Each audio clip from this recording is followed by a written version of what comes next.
사랑하는 사람에게 받는 배신은 너무 가슴 아픈 일인데 저는 그 배신을 남편과 친한 친구 두 명에게 동시에 받았습니다.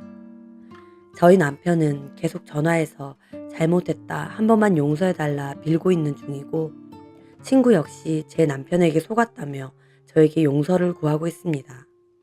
하지만 저는 둘 다 꼴보기 싫고 상종도 하기 싫어 일체 아무런 답을 하고 있지 않습니다. 앞으로도 그럴 거고요. 그리고 그 두 사람은 제가 내린 처분을 받아야겠죠. 이제 칼자루는 제가 쥐었으니까요.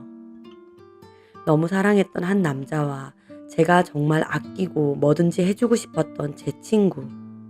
그 두 사람은 저에게 씻을 수 없는 상처를 안겼습니다. 친구의 이름은 혜란인데 고등학교 때부터 같은 반이었어요.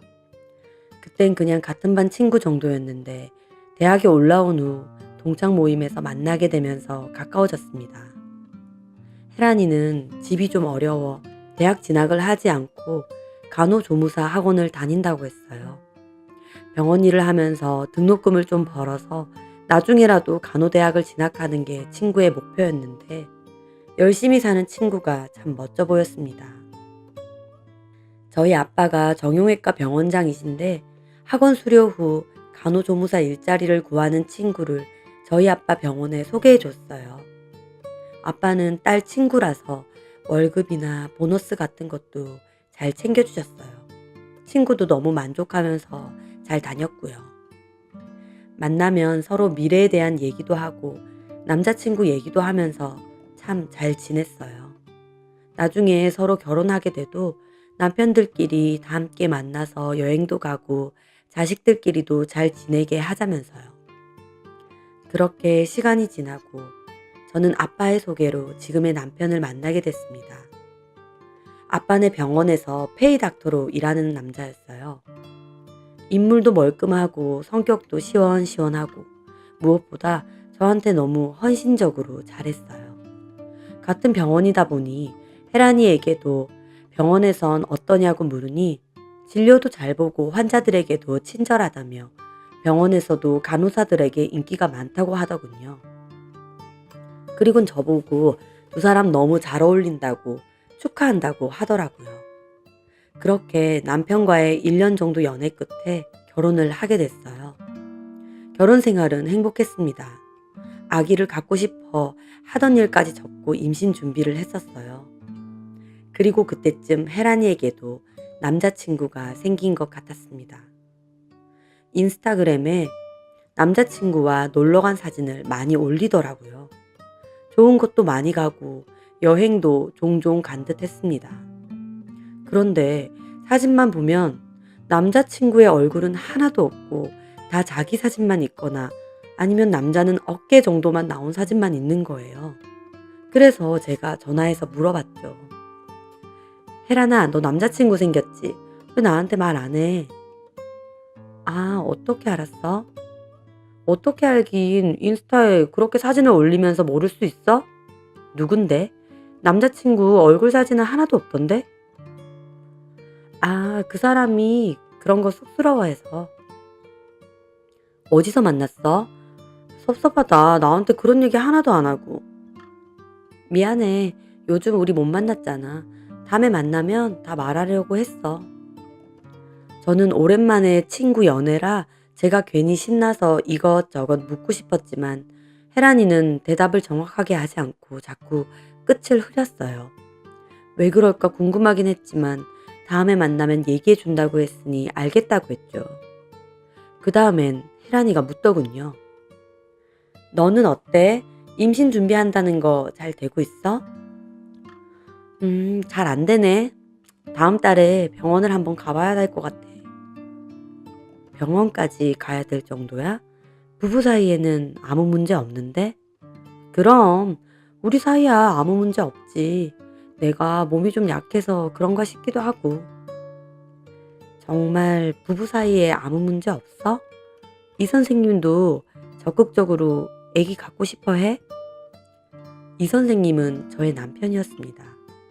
친구의 이상한 물음에 저는 좀 당황했지만 친구가 그만큼 저를 걱정한다고 생각했어요. 그럼 아기는 나보다 남편이 더 원하지. 아기 얼마나 좋아하는데.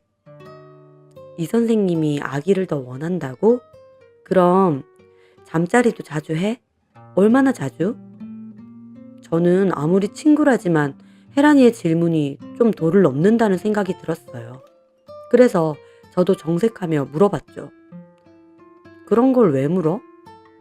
아니, 의사면 그런 거 잘 알 텐데 임신이 잘 안 된다는 게 좀 신기해서. 혹시 이 선생님이 원하지 않아서 그런 건 아닐까 싶기도 하고.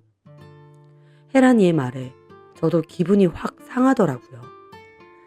남편이 아기를 원하지 않아서 그런 거냐니요.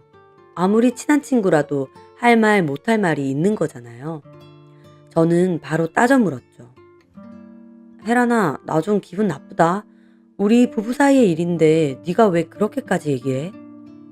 제가 기분 나쁜 티를 내자 혜란이는 급하게 말을 바꿨어요. 아, 미안해. 나는 그냥 너가 걱정돼서. 아이 원하는데 잘 안 들어서면 스트레스 받잖아. 괜찮아. 천천히 준비하면 되고, 나나 우리 남편이나 나이가 많은 것도 아니고, 그렇게 조급할 것도 없는데 뭐. 그래, 알겠어. 내가 실수했네. 들어가. 그렇게 혜란이와의 통화는 끝이 났지만 영 찜찜했습니다. 최근에는 바쁘다는 핑계로 거의 보는 일이 없었어요. 제가 한 번씩 보자고 해도 이런저런 핑계로 약속을 미루는 일도 많았고요. 남자친구가 생겨서 그런가 보다 생각했는데 전화를 끊고 생각해보니 뭔가 의도적으로 저를 피하는 기분도 들었습니다. 그렇게 며칠이 지났는데 남편이 세미나가 있어서 경주를 가야 된다고 했어요. 종종 세미나나 협회 모임이 있다고 출장을 가거나 늦게 들어오는 때가 있었는데 이번에는 멀리 간다고 생각했죠. 그렇게 남편은 출장을 떠났고 저는 집에서 쉬다가 무심코 친구의 인스타그램에 들어가게 되었어요. 그런데 친구가 1시간 전에 사진을 올렸는데 장소 태그가 경주인 거예요. 너무 오랜만에 와본 경주. 설레고 좋다. 그를 기다리며 라떼 한 잔. 사진 밑에는 이렇게 쓰여져 있었습니다. 별거 아닐 수도 있는데 여자의 촉이랄까요? 이상하게 기분이 묘한 거예요. 공교롭게도 저희 남편도 경주에 갔는데 혜란이도 경주라니. 약간 묘한 기분으로 혜란이의 인스타그램 사진들을 하나씩 봤어요. 사진 중에는 호텔에 가서 혼자 찍은 사진도 있었어요. 거기엔 이렇게 적혀 있었습니다. 제주도 바다뷰가 너무 좋다. 사랑하는 사람과 함께라서 더 좋은 걸지도. 제주도? 저는 그 사진을 올린 날의 날짜를 봤더니 1달 전이었어요. 그 순간 저는 이게 뭐지? 싶었습니다. 왜냐면 날짜를 보니 저희 남편이 저번 달에도 학회 때문에 제주도에 간 적이 있는데 마침 그날인 거예요. 점점 의심이 샘솟기 시작했습니다. 그러다가 발견한 건 사진에 찍힌 남자의 지갑이었습니다. 남자 얼굴은 없이 음식 사진만 찍은 데이트 사진이었는데요. 테이블 위에 올려진 지갑 끄트머리가 보이더군요. 저희 남편이 쓰는 지갑과 같은 것이었습니다. 색깔이나 브랜드 전부 다요. 저는 너무 혼란스럽더라고요. 이렇게 우연히 겹칠 수가 있을까 싶었어요. 혹시 두 사람? 설마 그럴 리가. 머릿속이 혼란스러웠습니다. 당장이라도 남편에게 전화를 할까? 아니면 혜란이에게 전화를 할까? 고민했어요. 마음은 전화해서 따져 묻고 싶었지만 한편으로는 섣불리 그런 행동을 하면 안 되겠더라고요. 그래서 저는 병원에 전화를 걸어 수간호사님께 연결을 해달라고 했습니다. 저희 아빠 병원에서 오랫동안 일하셔서 병원 사정도 잘 아시고 당연히 저랑도 많이 보신 분이었어요. 안녕하세요, 수간호사님. 저 시연이에요. 좀 물어볼 게 있어서요. 시연 씨 오랜만이에요. 무슨 일인데요?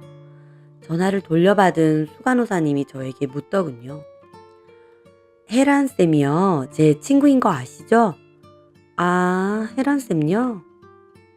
오늘 혹시 쉬는 날인가요? 제 물음에 수간호사님은 선뜻 대답을 하지 않더라고요.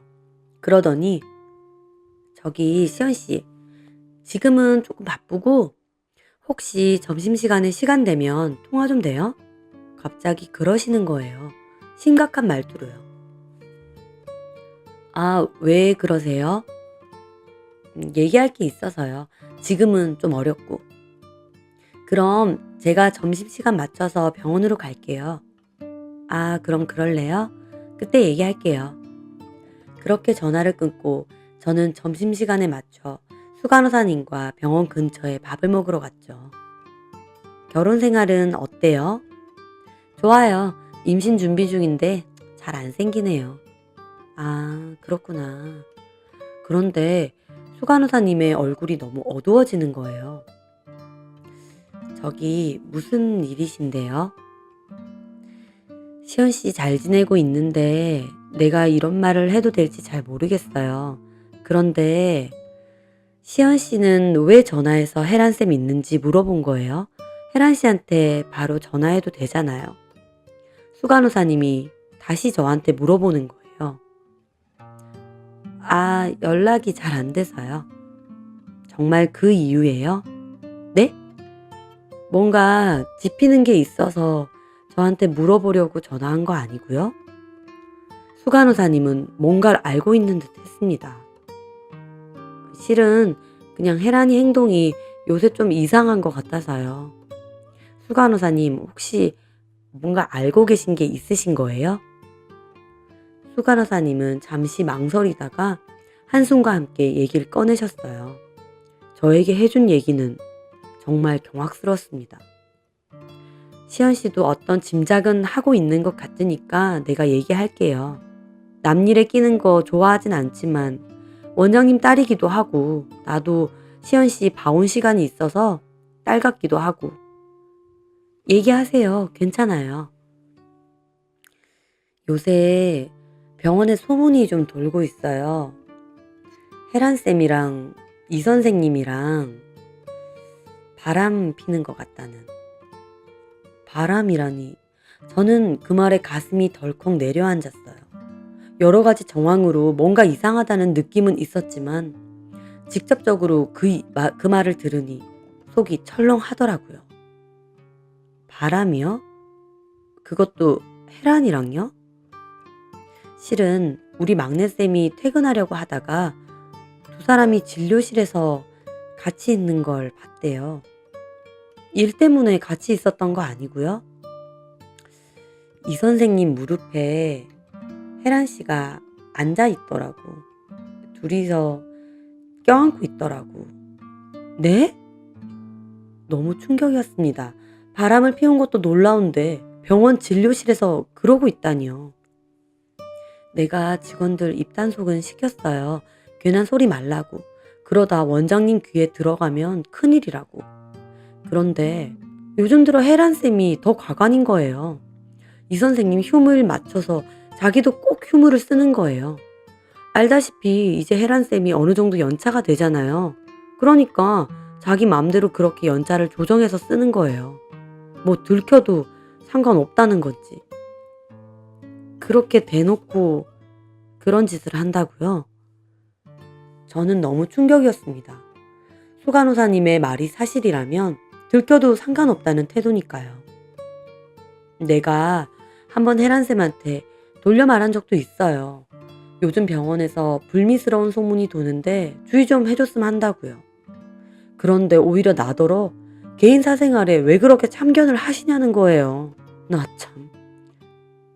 혜란이가 수간호사님께 그렇게 말했다고요? 네. 시연 씨가 소개해서 우리 병원 꽂아준 데다 보너스니 연차니 솔직히 좀 신경 써줬어요. 집에 일 있다고 하면 며칠이고 다 빼주고. 그게 다 시연 씨 친구라서 그렇게 배려해 준 거잖아요. 그런데 은혜를 원수로 갚아도 유분수지. 어떻게 친구라면서. 저는 머리가 어질어질했습니다. 내 친구가 그것도 우리 아빠 병원에서 내 남편과 그렇게 바람을 피우고 있었다니. 이미 직원들 사이에선 소문이 다 날 정도로요.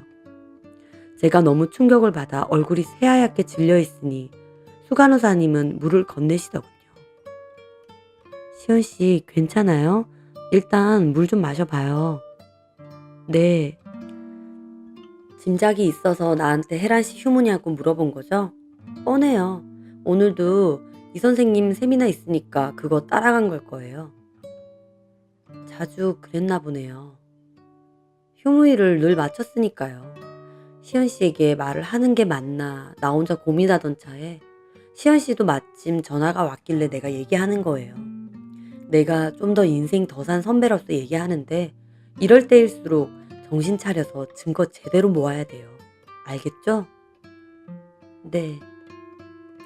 저는 대답은 했지만 두 사람이 바람이 난 것 같다는 말을 듣고부턴 제정신이 아니었습니다. 혜란이의 행동이 조금 이상하다고 생각은 했지만 정말 두 사람이 바람이 난 거라니요. 그렇게 수간호사님과 헤어지고 어떤 정신으로 집에 왔는지 모르겠어요. 집에 돌아와서 이게 무슨 일인가 몇 시간이나 멍하게 있다가 남편에게 전화를 걸었습니다. 한참 신호가 간 후에 전화를 받더군요. 자기야. 세미나 잘 끝났어? 응, 이제 끝나고 밥 먹으러 가는 길이야. 다른 사람들이랑? 응, 뭐 먹으러 가는데? 경주에 떡갈비가 유명하다고 해서 그거 먹으러 가려고 해. 그렇구나. 그래, 맛있게 먹고. 저는 그렇게 전화를 끊었습니다. 남편의 목소리는 평소와 똑같았어요. 이 남자가 바람을 피운다는 걸 믿을 수가 없었습니다. 하지만 혜란이는 저를 약올리기라도 하듯 두어 시간 후 인스타그램에 사진을 올리더군요. 경주 수호정에서 떡갈비. 경주에 왔으면 떡갈비는 먹어봐야지. 같이 먹어서 더 맛있다. 매일 이렇게 좋은 곳 다니고 맛있는 거 먹으러 다녔으면. 기가 막혔습니다. 이건 마치 저 보란 듯이 하는 행동이었어요. 어떻게 이럴 수가 있을까? 나한테 왜 이럴까? 어떻게 친구와 내 남편이 내가 가장 사랑했던 두 사람이 나를 배신할 수 있을까? 저는 그날 밤을 꼴딱 새고 생각하고 또 생각했습니다. 그렇게 아침쯤 저는 기절하듯 잠이 들었어요. 얼마나 잤는지 남편이 저를 깨웠습니다. 하루를 꼬박 잠든 건지 벌써 해가 지려고 하고 있더군요. 남편은 당신 어디 아프냐고 물어봤습니다. 남편 얼굴을 빤히 봤어요. 정말 아무것도 모른다는 순진한 얼굴로 저를 걱정하고 있더군요. 저는 남편을 가만 쳐다보다 충동적으로 불쑥 말했습니다. 왜 그랬어? 제 물음에 남편은 어리둥절해 하더군요. 뭘? 왜 혜란이랑 그랬냐고. 남편은 제 말에 눈이 토끼눈처럼 동그래졌습니다. 그게 무슨 말이야? 혜란이한테 다 들었어. 당신이랑 만난다고. 저도 모르게 갑작스럽게 나온 거짓말이었습니다. 지금도 제가 왜 그때 그런 말을 했는지 모르겠어요. 머릿속으론 수간호사님 말처럼 증거를 따박따박 모아서 정확히 따지고 싶었는데 남편 얼굴을 보자 저도 모르게 그렇게 말했습니다. 충동적으로 한 말인데도 남편은 예상치도 못했는지 얼굴이 새파랗게 질리더군요. 혜란쌤한테 들었다고? 그래, 당신이랑 경주 갔다고 하던데. 저번 달은 제주도 가고. 나한테 그러던데. 제 말에 남편이 벌떡 일어났습니다. 미친 거 아니야 그 여자? 내가 무슨... 아니라고? 진짜 아니야? 아니야. 경주 수호정에서 밥 먹은 거 아니야? 혜란이의 인스타그램에 적혀있던 상호였습니다. 제가 구체적으로 장소까지 말하자 남편은 정말 혜란이가 저에게 얘기를 다 한 줄 알았는지 얼어붙더군요. 언제까지 나 속일 건데? 혜란이가 직접 다 얘기했다고. 당신이랑 바람 났다고. 게다가 병원에선 이미 소문이 파다하다며. 당신 간도 크다. 우리 아빠가 원장으로 있는데 그 병원에서 직원이랑, 그것도 내 친구랑 바람을 펴. 내가 아무것도 모르는 줄 알았어. 제 말에도 남편은 끝까지 부정하더군요. 말도 안 돼. 내가 무슨, 절대 아니야. 저는 화가 머리끝까지 나서 마지막 경고를 했습니다. 좋아. 그럼 지금 혜란이 부를게. 삼자 대면해. 그럼 되겠어? 아무런 증거도 없이 저도 막무가내였습니다. 그냥 이렇게 몰아붙이면 남편도 사실을 털어놓을 것 같았어요. 남편은 잠깐 망설이다가 오히려 더 큰 소리를 내더군요. 그래, 불러. 나도 너무 억울하다. 지금 불러. 삼자 대면 하자고. 저는 남편 보는 앞에서 혜란이에게 전화를 걸었습니다. 시연아, 무슨 일이야?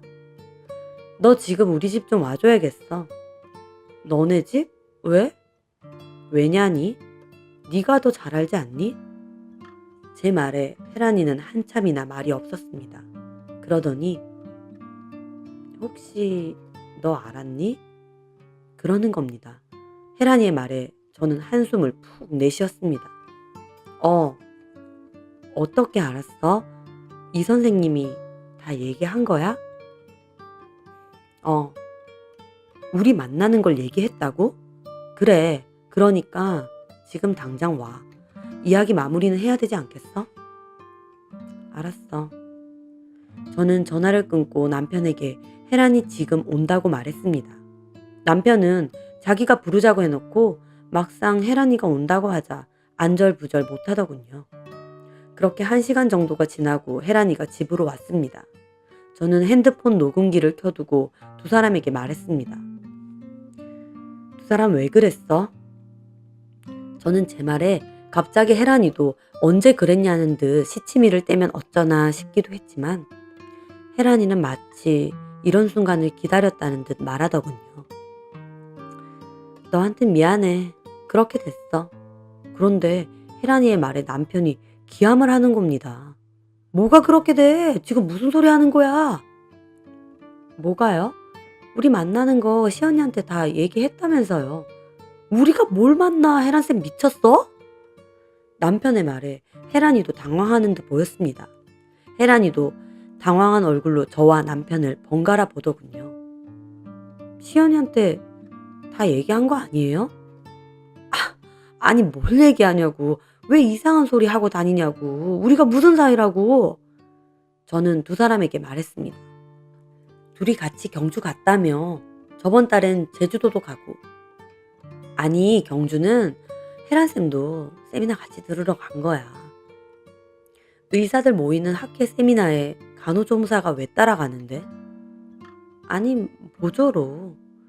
당신 작작해. 얘도 다 인정했는데 끝까지 이럴 거야? 아니야, 인정하긴 뭐래. 우리가 무슨 사이라고. 남편은 이번엔 혜란이에게 역정을 냈습니다. 혜란쌤, 직접 말해. 우리 아무 사이도 아니잖아. 남편의 말에도 혜란이는 남편을 노려보더니 불쑥 말하는 거예요. 우리가 왜 아무 사이도 아니에요? 어제도 같이 잤잖아요. 야, 오혜란! 남편은 소리를 확 질렀습니다. 듣고 있던 저는 머리가 다 어질어질했습니다. 내가 미쳤냐? 너 같은 애랑? 너랑 나랑 무슨 사이라고 그딴 소리를 해? 너 같은 애? 지금 너 같은 애라고 했니? 그래, 내가 돌았냐? 너 지금 나하고 우리 와이프 사이 갈라놓으려고 수쓰는 거지? 평소에도 시연이 부럽다 어쩌다 하더니 지금 자격지심에 돌아서 이딴 짓 하는 거잖아. 자격지심? 야, 너랑 나랑 진짜 아무 사이 아니야? 혜란이가 열을 내든 말든 남편은 저를 붙잡더라고요. 여보, 당신 친구 오베란 쟤 미쳤어. 병원에서 소문도 다 제가 퍼뜨린 거야. 나 정말 그런 일 없어. 제가 나한테 지 혼자 이상한 맘 먹고 저러는 거라니까. 나도 미치겠어. 무슨 스토커도 아니고. 날 스토커로 뭐라? 나 좋다며. 이혼하고 나랑 살 거라며. 오베란 씨, 제가 미쳤습니까? 이혼하고 당신 같은 여자랑 살게. 미치려면 곱게 미쳐요. 애먼 사람 잡지 말고. 당신 병원에서도 해고야. 당신 같은 여자가 무슨 환자를 돌봐? 당장 나가. 헛소리 그만하고 빨리 나가. 남편은 혜란이의 팔을 붙잡고 밖으로 끌어내려고 했습니다. 혜란이도 남편의 돌변한 태도에 눈이 돌았는지 남편의 뺨을 후려치더군요. 야, 이 개새끼야. 시연이한테도 들켜도 된다며. 이혼하면 그만이라며. 내가 좋다며. 시연이랑 살면 너무 피곤한데 나랑 있으면 너무 편하다며. 와이프한테 들키고 나니까 다 나한테 덤탱이야. 이 비겁한 새끼야. 너 미쳤냐? 어디서 손찌검이야? 야, 이 비겁한 새끼야. 시연이는 병원 때문에 같이 사는 거라며. 네가 병원장 되면 바로 이혼하고 나랑 살고 싶다며. 야, 이게 어디서 말을 지어내. 내가 대가리에 총 맞았어? 네가 뭐라고 내가 너랑 사니까 어쩌니 한다는 거야? 미친 소리 그만하고 나가라고. 두 사람은 옥신각신 개싸움을 벌였습니다. 기가 막히고 머리도 아프고 내가 왜 이런 일을 겪어야 하나 온갖 감정이 다 들더군요. 둘 다 그만해. 핸드폰에 녹음 다 했어. 여보, 진짜 아니야. 됐고. 혜란이 너 상간녀 소송 할 거니까 기다리고 있어. 당연히 병원은 해고야. 우리 아빠 병원에 다니면서 내 남편하고 그렇게 추잡스러운 짓 벌이는 거면 이 정도는 각오했겠지. 앞으로 이 지역에서 다른 병원 들어가는 것도 그렇게 쉽지는 않을 거다. 그리고 당신은 이혼이야.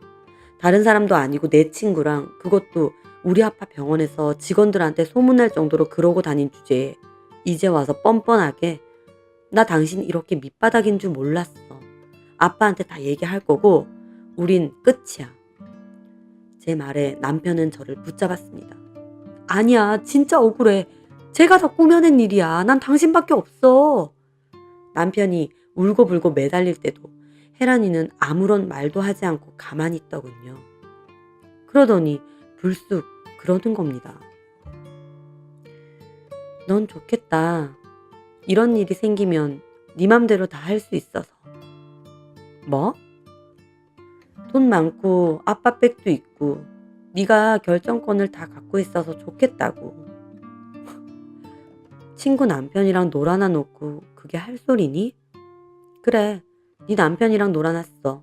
부잣집에 남편까지 잘 만나서 인생 구김살 하나 없는 네가 부러웠어. 부럽고 너무 짜증났어.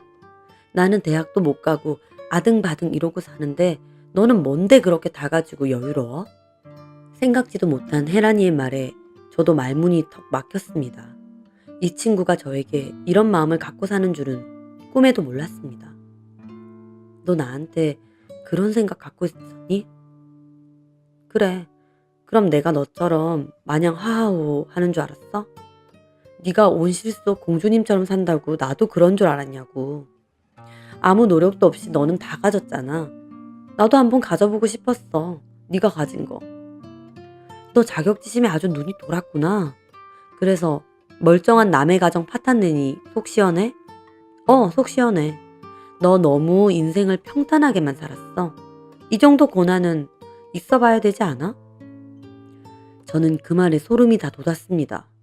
10년 동안 친하게 지내온 친구가 속으론 이런 마음을 품고 있었다니요.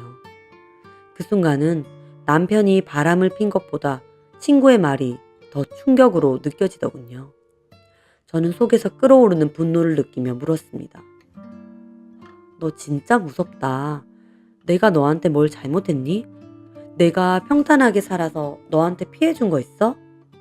오히려 우리 아빠 병원 소개시켜주고 병원에서도 이런저런 네 사정 다 봐줘서 너 편하게 다녔잖아. 그래놓고 이제 와서 나한테 이래? 내 남편이랑 바람 펴놓고 너 정말 뻔뻔하고 징그럽다. 혜란이는 아무런 말도 하지 않았습니다. 자기 잘못은 하나도 모르는 듯한 저 얼굴. 저는 치가 떨렸습니다.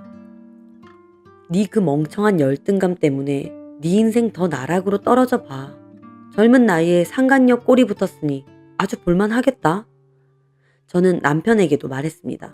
그리고 당신 말하는 꼴 보니 우리 아빠 병원 탐나서 나랑 결혼했나 본데.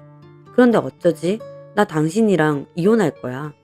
당연히 우리 아빠가 내년에 당신한테 병원 자리 하나 해준다고 한 것도 취소야. 위자료 준비나 해.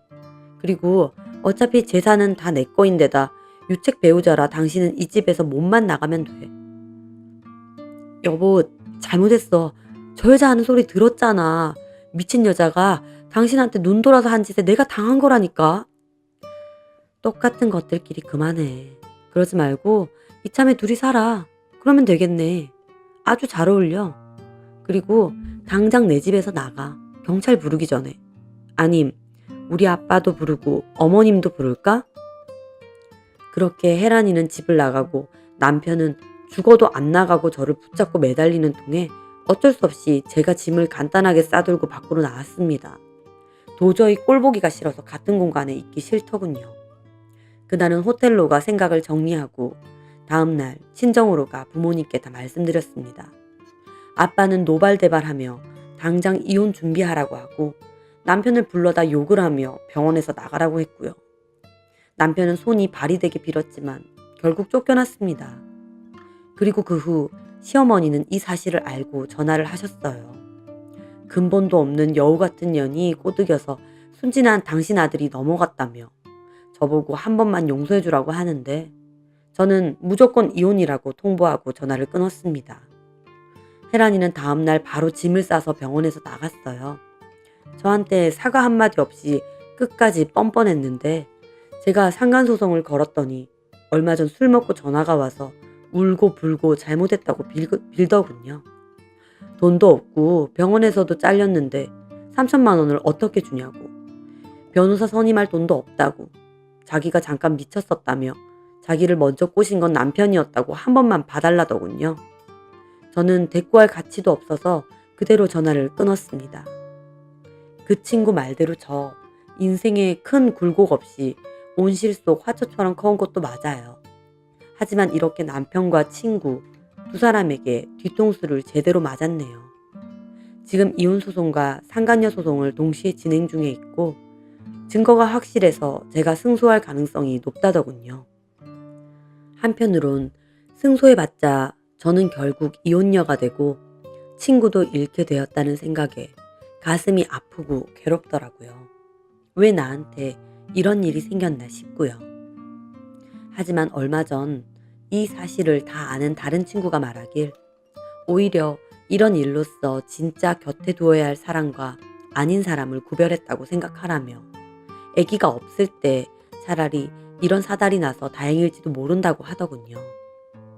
이렇게 배신을 하는 인간이었다면 언제든 그랬을 거라고요. 그 얘기를 들으니 만약 아기가 있었더라면 이렇게 쉽게 해결될 일은 아니었겠구나 싶은 생각도 들었습니다. 상처가 너무 크지만 잘 극복하며 앞으로의 제 인생도 잘 살아보려 합니다. 이 일로 인해 저도 깨달은 게 많습니다. 앞으로 살아가며 이 상처들이 저를 한 번씩 괴롭게 하겠지만 그래도 꿋꿋하게 잘 털어내려 합니다. 누구나 인생에 파란은 있고 저도 그걸 겪은 것 뿐이니까요.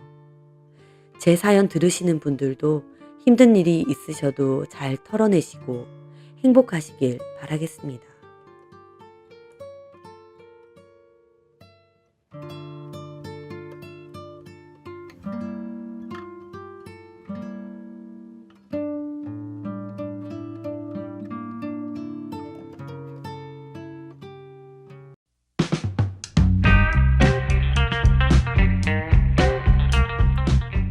안녕하세요. 저는 40 초반의 여자입니다. 결혼한 지는 6년 차고 4살 아기를 키우고 있어요. 결혼 전 제 별명은 똑순이었습니다. 뭐든지 야무지고 꼼꼼하다고 저희 부모님이나 제 친구들이 저를 부르는 별명이었어요. 그런데요, 결혼하고 나서 저는 몬순이가 되었습니다. 몬순이, 말 그대로 못생겼다 그거예요. 누가 이런 짜증나는 별명을 붙여줬냐고요? 바로 외모지상주의 끝판왕인 저희 어머님이요. 자기 딴에는 귀엽다며 애칭이랍시고 지어준 별명이라는데 못생겼다고 몬순이라는데 그게 어떻게 귀엽다며 지어준 별명인가요? 저희 어머님은 지독한 외모지상주의 끝판왕입니다. 저는 식품회사에서 연구원으로 근무를 하고 있어요. 직급은 과장이고요. 일도 잘하는 걸로 유명하고 승진도 빠른 편이에요. 제 기획으로 히트시킨 식품도 많을 정도로 회사에서도 나름 인정을 받으며 다니고 있습니다. 대외적으론 일 잘하고 야무진 이미지인데 시댁에만 가면 개무시를 당하는 겁니다. 이유는 단 한 가지. 어머님이 보기에 제가 안 예쁘기 때문이죠. 저희 어머님은 예쁘냐고요? 나름 예쁘신 편입니다. 지역 특산품 미인대회 출신이신데 그걸로 아주 평생을 자부심 느끼시는 것 같더라고요. 여전히 그 트로피도 거실에 있고요. 나이가 환갑이 훨씬 넘으셨는데 관리도 열심히 하십니다. 운동도 열심히 하시고 피부 관리도 열심히 하세요. 속눈썹 연장도 꾸준히 하시고 네일 케어도 부지런히 하시고요. 솔직히 나이 드셨어도 저렇게 열심히 관리하고 예쁜 모습 유지하시는 거 보기 좋습니다. 부지런하시고 대단하시다는 거 알아요. 그런데요, 본인이 그렇게 한다고 해서 그렇게 안 하는 사람이 잘못된 건 아니잖아요. 그런데 저만 보면 그렇게 입을 대는 거예요. 너 염색은 안 하니? 뿔이 다 나왔다. 손톱은 그게 뭐니? 옷 색깔 너랑 안 어울린다. 얼굴 더 칙칙해 보인다. 너는 단발이 안 어울리는데 왜 자꾸 단발을 하느냐? 피부 까칠한 거 봐라. 관리 안 하냐? 등등. 이 모든 게 다 저한테 쏟아붓는 어머님의 말씀이세요. 초반에는 너무 당황했어요. 결혼 전 인사드리러 갔는데 다짜고짜 제 외모나 옷을 지적하셔서요. 그때도 황당했는데 남편 왈 집에 딸이 없다 보니 엄마 딴에는 저런 미용에 관한 얘기를 할 사람이 없어서 그런 거다. 이해해줘라 라고 하더라고요. 그때는 남편 말을 믿고 그런 줄 알았고 제 딴에는 어머님을 맞춰드리려고 했어요. 그런데 시간이 갈수록 점점 심해지더니 나중에는 옷차림뿐만 아니라 제 외모까지 지적을 하시는 거예요. 너는 눈이 좀 꼬막눈이라서 답답해 보이는 것 같아. 앞트임을 하는 게 어때? 어머님, 저는 그냥 제 눈이 좋아요. 왜 자꾸 그러세요? 아니, 내가 보기엔 아쉬워서 눈이라도 확 트여 있으면 얼굴이 좀 시원해 보일 텐데 지금은 너무 얼굴이 답답해 보여. 어머님, 사람 얼굴 보고 답답해 보인다뇨. 답답해 보이는 걸 어떻게 그럼? 아니면 너 이마는? 이마가 너무 납작하니까 이미지가 깔끔하지가 않잖아. 어머님, 제 이마 가지고 왜 그러세요? 진짜 납작해. 요즘 필러 이런 거 잘 나온다는데 그런 거 맞을 생각 없어? 이마만 볼록해도 훨씬 이미지 좋아져. 저런 얘기도 한두 번이지 계속 듣다 보면 정말 사람 돌 것 같습니다. 게다가 문제는요. 처음에는 어머님 왜 저러지 정도였는데 자꾸 듣다 보니 제 자존감까지 흔들리면서 내가 그렇게 못생겼나? 정말 어머님 말대로 눈도 하고 이마도 손보면 훨씬 나아지려나 싶은 생각마저 드는 겁니다. 막 예쁘진 않아도 평생 제 외모에 대해서 불만 없이 잘 살아왔는데 어머님이 자꾸 입을 대시니까 제 스스로 외모에 대한 자신감도 없어지고 위축되는 거예요.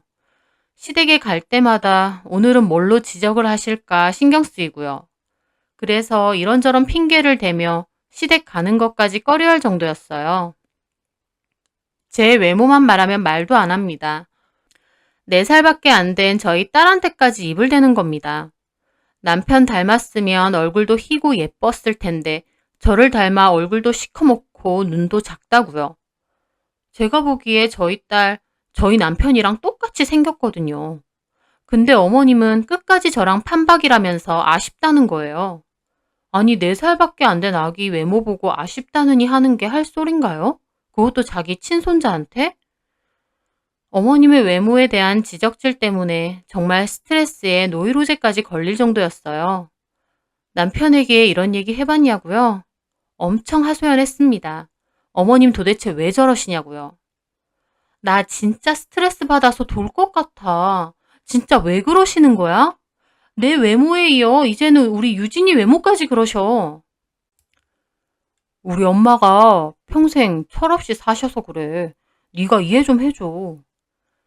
볼 때마다 입을 대시는데 어떻게 나한테만 이해하래. 솔직한 말로 어머님이라고 뭐 엄청나게 예쁘신 것도 아니잖아. 또래보다 관리 많이 하시는 건 알지만 그렇다고 뭐 어머님 외모는 이영애야? 김희애냐고. 엄마 딴에는 며느리랑 미용 얘기하고 싶으시니까. 아, 됐다 그래. 내가 그 얘기에 속아서 그런 줄 알았는데 내 얼굴 지적만 하면서 무슨. 그럼 나도 똑같이 어머니 얼굴 지적 한번 해볼까? 누군 할 말 없어서 안 하는 줄 아나?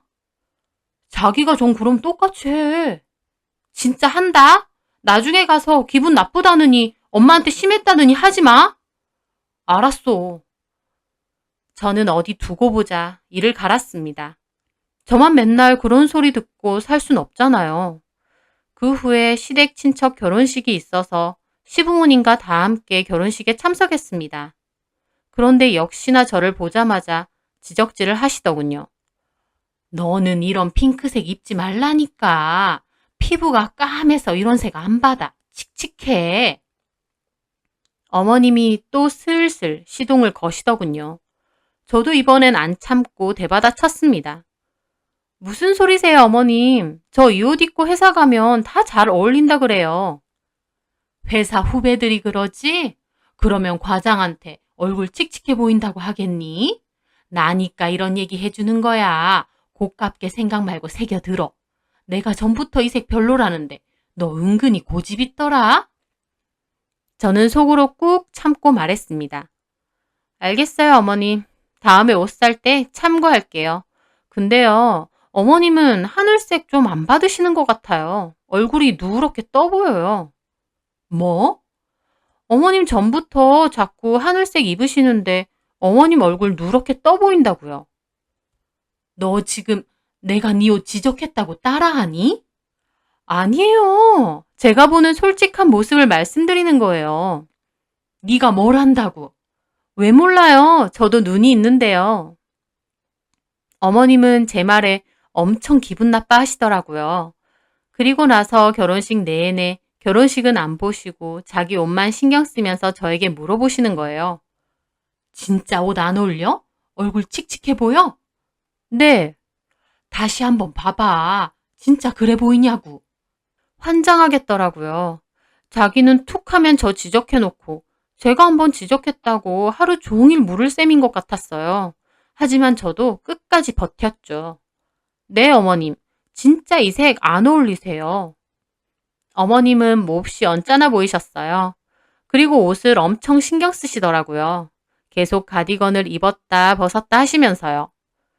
본인도 지적 한번 받았다고 저렇게 신경 쓰실 거면서 왜 저한테는 툭 하면 지적하고 입을 대시나 싶더라고요. 하지만 어머님이 저렇게 신경 쓰면서 안절부절 못하시는 거 보니 한편으론 속 시원하기도 했습니다. 내 기분 조금이나마 느껴보셨나 싶기도 하고요. 그리고 뷔페에 식사를 하러 갔을 때였어요. 친척분들이 많이 오셔서 인사를 드린 후에 식사를 하고 있었거든요. 어머님은 오랜만에 친척분들 만나서 반갑다며 그곳에 앉아서 식사하시겠다 하더라고요. 그래서 어머님 빼고 저희 가족은 다른 테이블에 앉아서 식사를 했어요. 그렇게 밥을 다 먹고 나서 아버님이 이제 가자고 어머님 좀 모셔오라고 하더라고요. 제가 가겠다고 하고 어머님한테 다가갔을 때였어요. 어머님은 신나게 친척분들하고 얘기 중이셨는데 가까이 가서 보니 제 얘기를 하고 계시는 거예요. 신부가 너무 예쁘던데 뽀얗고 날씬해가지고. 나도 저런 며느리 얻고 싶었잖아. 우리 며느리 봤지? 키는 짤뚱해가지고 피부도 칙칙하고. 어휴, 몬순이. 저는 그 순간 울컥했습니다. 집에서 하는 말도 모자라 다른 친척분들에게까지 제 혼담이라뇨. 저는 칸막이를 두고 그 얘기를 듣고 있었어요. 몬순이라니 좀 심했다. 며느리 회사도 좋은 데 다니고 야물딱져 보이던데. 그게 뭐가 중요해? 여자는 자고로 예뻐야 돼. 우리 아들도 돈 잘 버는데 지가 뭐 벌면 얼마나 번다고. 차라리 집에 있더라도 본인 관리나 잘하는 게 낫지. 와이프가 좀 예뻐야 우리 아들도 신나서 집에 올 건데 가만 보면 우리 아들 불쌍해. 저는 속이 부글부글 하더라고요. 본인이 평생 일한 적 없이 집에 있었다고 일하는 저를 오히려 무시하고 외모로 까는 거였습니다. 저는 그 순간 칸막이를 넘어서 어머님께 갔습니다. 어머님, 아버님이 지금 가자시는데요? 제가 등장하자 오히려 친척분들이 놀라서 허둥지둥 하시더라고요. 어휴, 며느리 언제 왔어? 좀 전에요. 대화 중에 죄송해요. 아버님이 약속이 있으셔서 이만 가봐야 된다고 하셔서요. 알겠어. 금방 갈 테니까 가 있어. 저는 굳은 얼굴로 인사를 드리고 제 자리로 돌아갔습니다. 제 자리로 돌아가는데 속이 얼마나 부글부글 거리는지 그렇게 예식장 입구에서 시부모님과 인사를 하고 저와 남편, 아이는 집으로 돌아가는데 너무 화가 나서 입을 꾹 다물고 있었습니다. 남편은 제 눈치를 보더니 묻더군요. 왜 그래? 언짢은 일 있었어? 어머님, 친척분들 앞에서 내 외모 가지고 똑까시네? 당신이 불쌍하대 못생긴 와이프랑 사느라. 엄마가 그렇게 말했다고? 그래, 내가 없는 얘기 지어내? 와, 내가 진짜 외모 때문에 이런 소리까지 들을 줄은 몰랐네. 아, 엄마 진짜 왜 그러지? 여자는 외모가 다래. 내가 예뻐야 당신이 신나서 집에 들어올 거래. 나 진짜 어이없네. 아니, 톡 까놓고 당신 외모는 뭐 그렇게 잘나고 잘생겼어? 솔직히 당신도 잘생긴 편 아니잖아. 왜 나한테 불똥이 튀어? 당신 엄마가 나한테 그랬으니까. 당신 아들은 뭐 얼마나 잘생겼다고 며느리 외모 갖고 그러느냐고. 어휴. 남편도 한숨을 푹푹 내쉬더라고요. 나한테 자꾸 그래봐. 나도 똑같이 우리 엄마 아빠한테 당신 외모 갖고 까라고 할 거야. 왜 그래? 유치하게.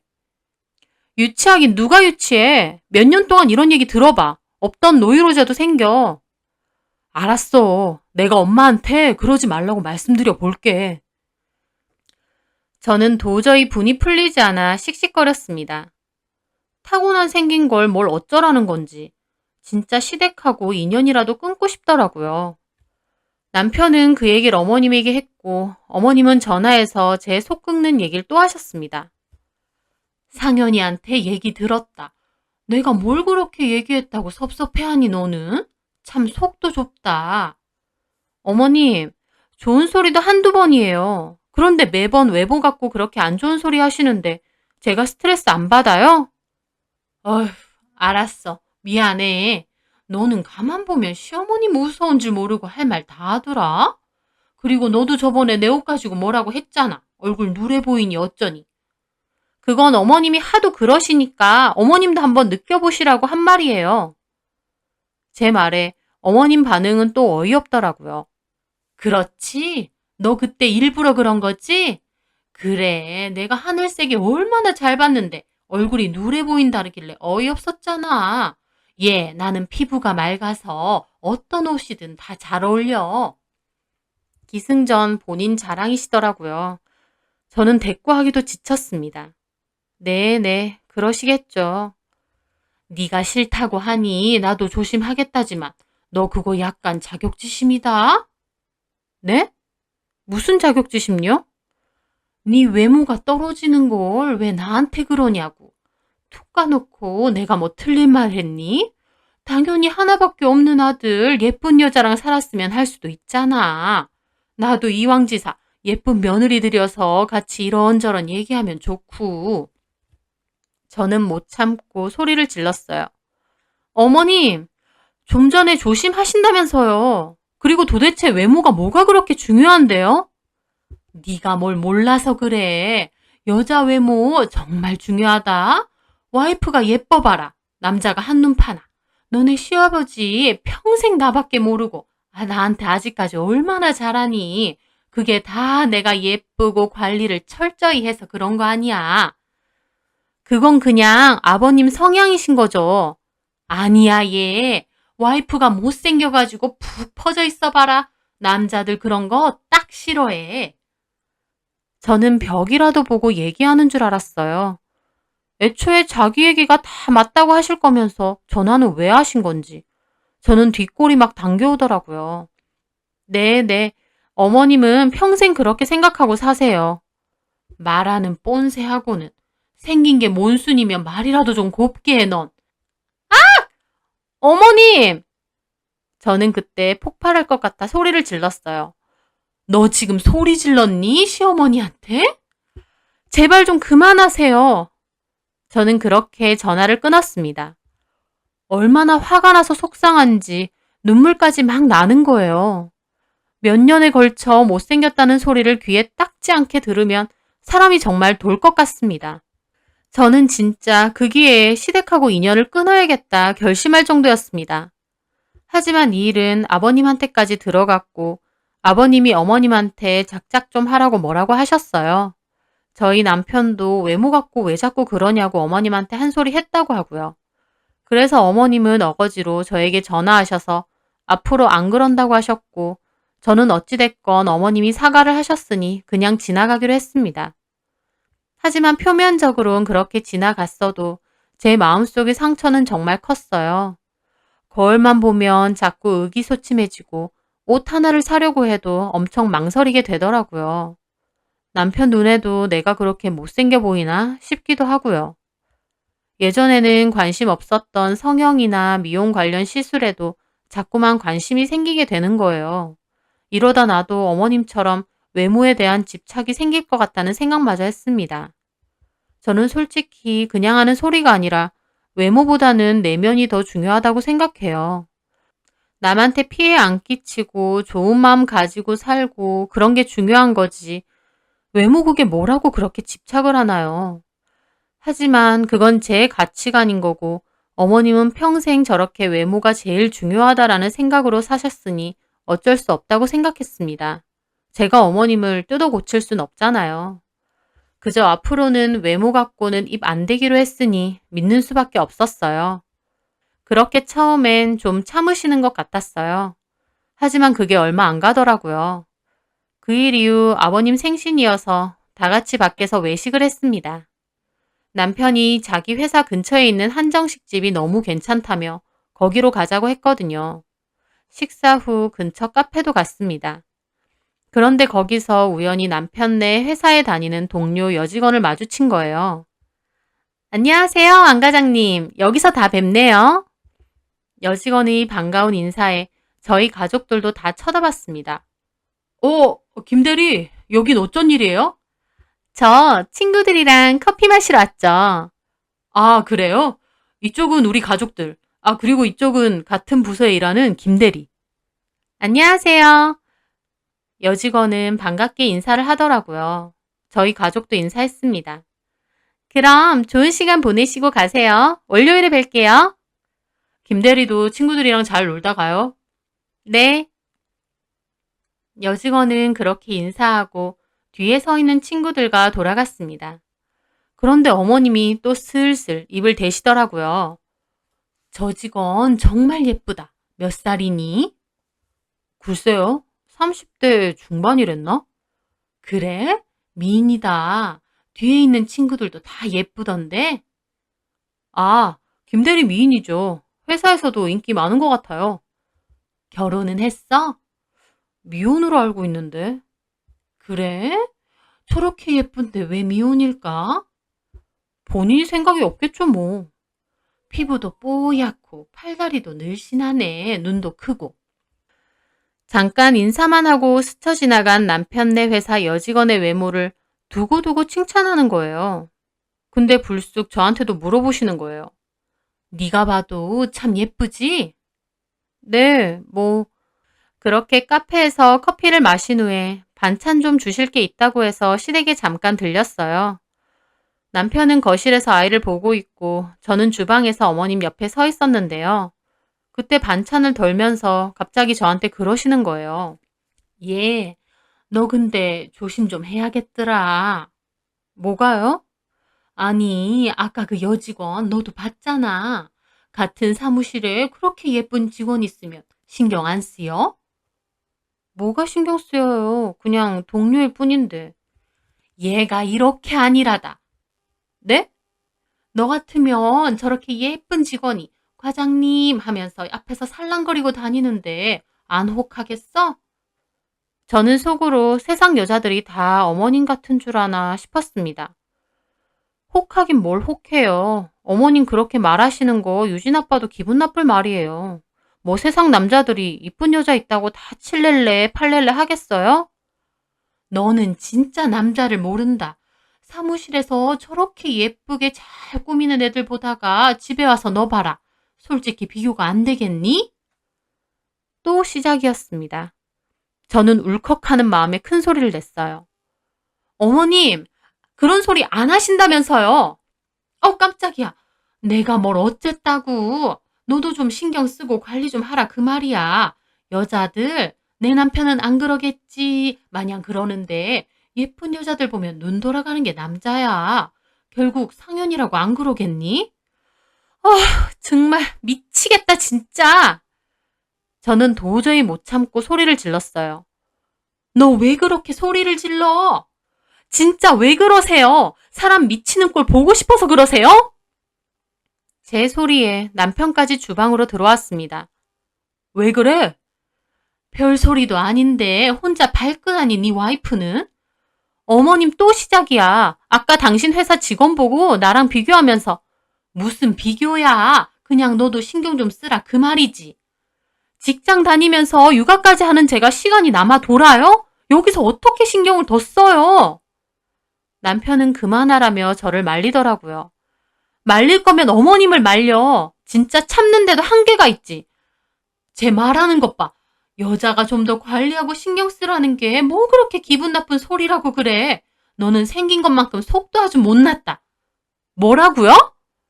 엄마, 그만 좀 하세요. 내가 틀린 말 했어? 지를 위해 하는 소린데 시어머니한테 소리 지르는 거 봐라. 소 잃고 외양간 고치지 말라 그 말이야. 어머님은 유진 아빠가 바람났으면 좋겠죠?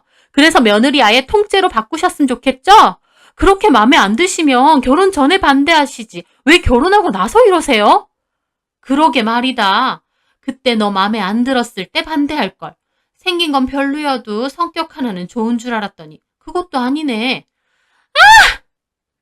저는 소리를 지르고는 아이를 데리고 그냥 나왔습니다. 진짜 미치고 팔짝 뛰겠더라고요. 사람 생긴 것 같고 저러니 자존심도 너무 상하고 어디다가 말도 못 하겠는 거예요. 창피해서요. 저희 부모님에게도 하소연을 못 하겠더라고요. 내가 저런 소리까지 들을 정도로 외모가 박색인 것도 아니고 또 외모가 박색이라고 해서 저런 소리를 들어야 될 이유는 없잖아요. 저는 진짜 시어머니 때문에 이혼까지 생각할 정도였습니다. 가만히 있는 남편까지 꼴보기 싫었어요. 남편은 저에게 엄마 대신해서 미안하다고 사과는 하는데 너무 화났던 저는 당분간 시간 좀 갖자고 했어요. 사람 외모 갖고 정말 피를 말리더라고요. 그렇게 한동안 시댁과 연락을 끊고 살았는데요. 시댁에는 기막힌 일이 생겼습니다.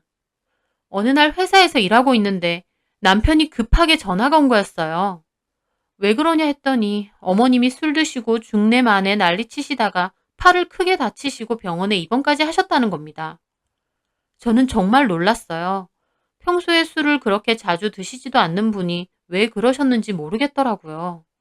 그래서 아이 하원은 친정엄마께 부탁드리고 저도 반차를 내고 급히 어머님이 입원해 계신 병원으로 가봤어요. 입원실에 가보니 어머님은 화장기 하나 없는 얼굴로 창밖만 노려보고 있으시더라고요. 다친 팔에는 붕대를 감고 있고요. 어머님, 저희 왔어요. 제 인사에도 어머님은 본체만체 하셨어요. 꿍해야 될 게 누군데 저한테까지 여전히 꿍하시더라고요. 어쨌든 도대체 왜 술까지 드시고 저러셨을까 궁금했는데 남편 하는 말을 들어보니 다 아버님 때문이었습니다. 글쎄 아버님이 외도를 하신 거였어요. 과묵하시고 점잖으신 아버님이 외도라니 너무 충격이었습니다. 어머님은 그 사실을 알고 술을 드시고선 중내산에 난리를 치신 거고 그러다가 심하게 넘어져서 팔을 다치셨다고 하더라고요. 아버님은 저희가 오니 민망하셨는지 자리를 피하셨어요. 세상에 믿을 놈 하나 없다더니 어떻게 니네 아버지가 그럴 수 있니? 진짜 그 여자는 뭐 하는 여잔데요? 우리 집 동네에서 작은 술집 하는 과부랜다.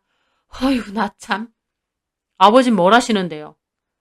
끝낼 거라는데 그걸 어떻게 믿어? 믿는 도끼에 발등 찍힌다더니 기가 막힌다 정말. 그러면서 어머님은 펑펑 우시더라고요. 어머님에 대한 감정이 안 좋은 것과는 별개로 우시는 모습을 보니 저도 마음이 좋지는 않았습니다.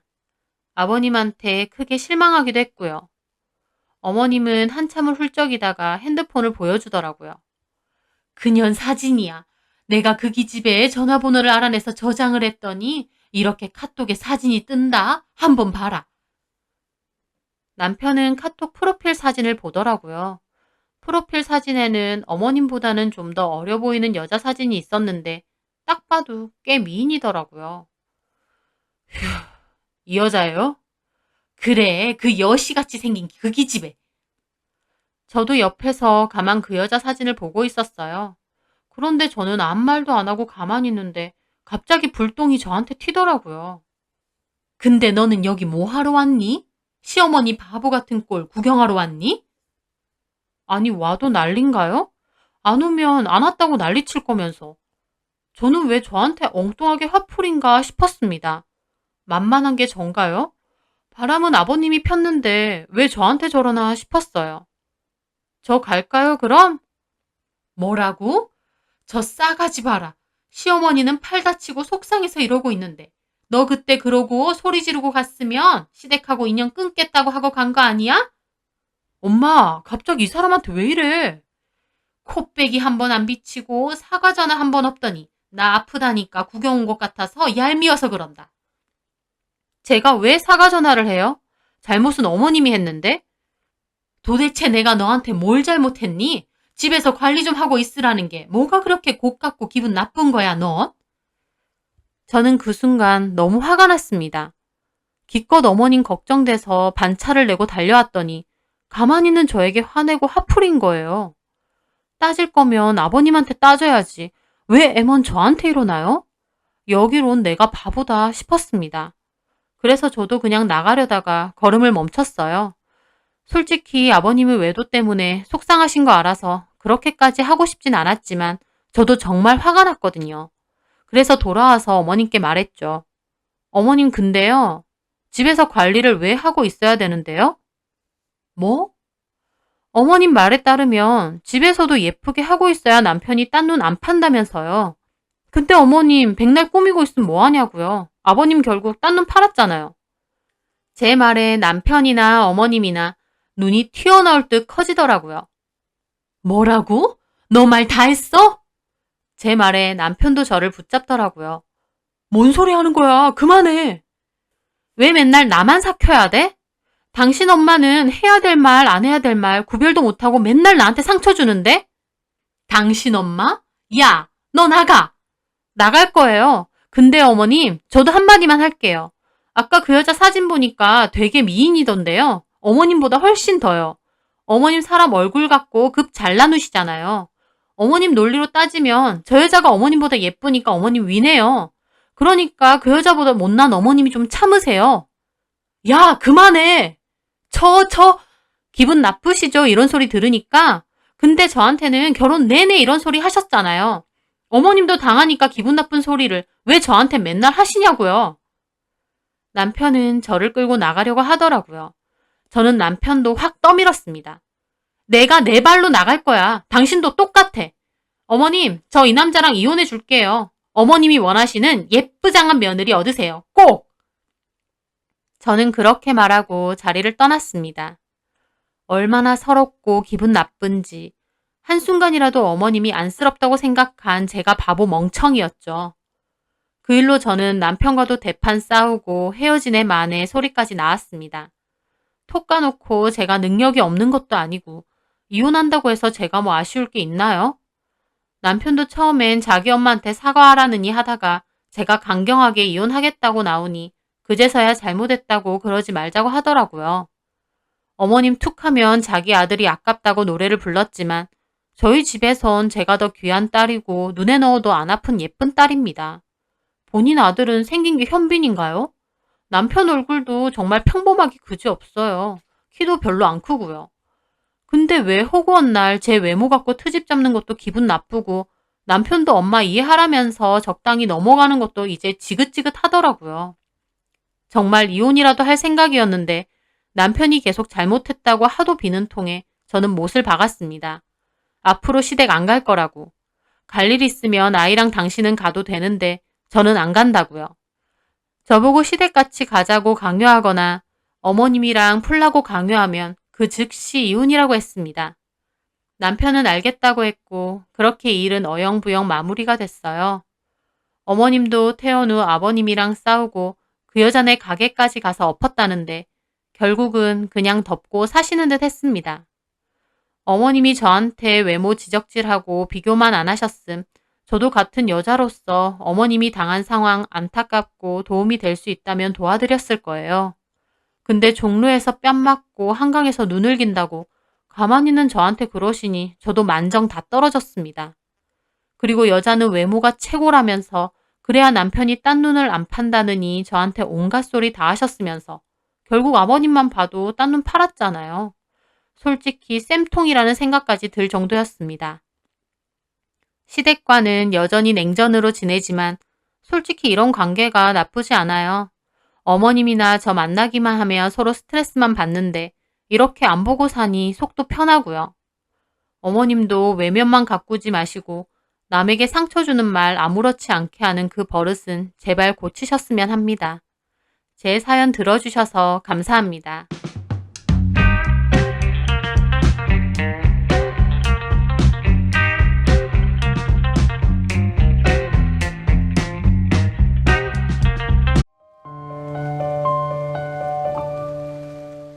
안녕하세요. 저는 내년에 중학생이 되는 딸 하나를 키우고 있는 40대 중반의 여자입니다. 남편과 연애할 때 서로 너무 좋아해 죽고 못 살아서 했던 결혼. 하지만 지난 결혼 생활 동안 시댁에서 무시도 엄청 당했었네요.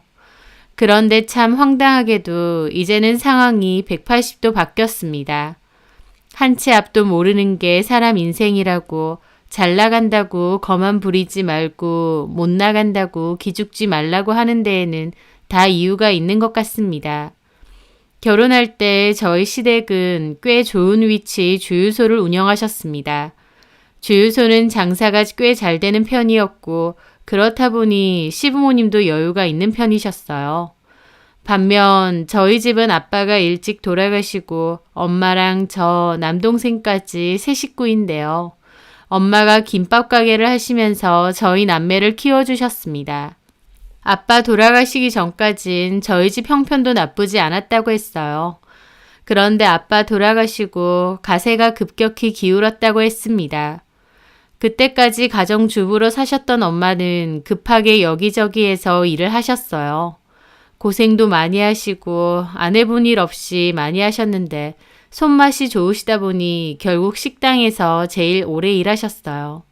그렇게 한 식당에서 저 대학교 들어갈 때까지 일하시다가 그만두시고 엄마의 가게를 차리셨습니다. 원룸 상가 건물이고 1층에 김밥 가게를 차리셨는데요. 그 근방에 사는 사람들이 손쉽게 사 먹으라고 거기를 정하신 건데 나중에는 입소문이 나서 멀리서도 찾아오고 단체 주문도 많이 하는 곳이 되었습니다. 저희 엄마 김밥이 정말 맛있거든요. 보통 자기 엄마가 해주시는 음식은 다 맛있다고 하는데 저희 엄마 김밥은 예전부터도 주변에서 인정할 만큼 다 맛있다고 했습니다. 당근 기름을 이용해서 재료들을 볶다 보니 자연스레 달큰한 맛도 많이 나는 데다 엄마가 개발하신 특제 소스도 이용을 하거든요.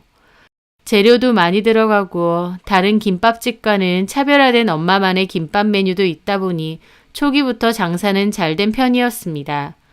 가게 규모로 보자면 그렇게 크지는 않은데 손님들은 정말 많아서 나중에는 일하는 직원분들도 3명이나 더 쓰셨거든요.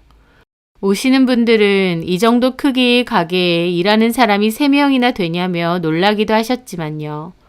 하여튼 엄마의 타고난 요리 손맛 덕분에 김밥집은 늘 성황이었고 그러면서 저희 집 형편도 많이 좋아졌습니다. 손님이 많고 장사가 잘 되니 가게를 좀 더 늘리자 혹은 체인점을 하자는 사업 제안도 받으셨지만 엄마는 다 싫다고 거절하셨습니다. 지금 이 정도 규모가 엄마가 관리하시기 딱 좋고 체인점 같은 거 하면 같은 음식 수준으로 나가기도 힘들고 관리하기 골치 아프다며 그냥 지금 수준으로만 하겠다 하셨어요. 물론 확장 이전으로 가게 규모를 더 늘릴 수도 있었겠지만 엄마는 지금 가게에 애정이 너무 많다고 여기서 그냥 계속 하시겠다고 하셨죠. 엄마는 그 손때 묻은 가게에 애정이 정말 많으셨거든요.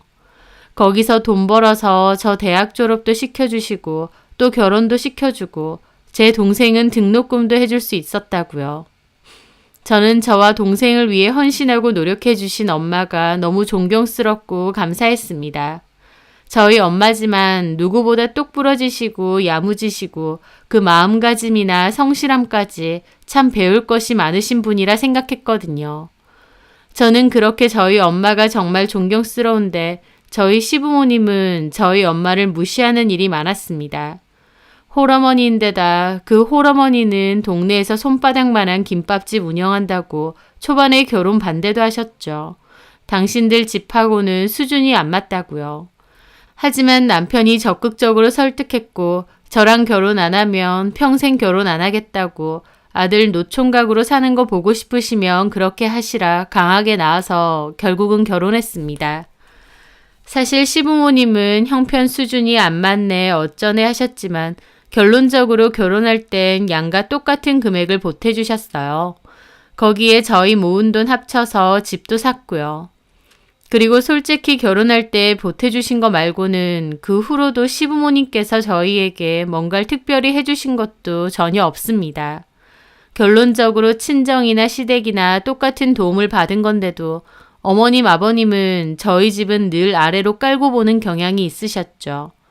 솔직히 그럴 때마다 우리 엄마 가게가 얼마나 잘 되는 줄 아느냐, 단체 주문이 얼마나 많은 줄 아느냐, 엄마 하루 매출이 얼만 줄 아느냐, 게다가 우리 엄마가 그걸 얼마나 알토란같이 잘 불리고 계신 줄 아느냐 등등 유치하지만 일일이 따지고도 싶었습니다.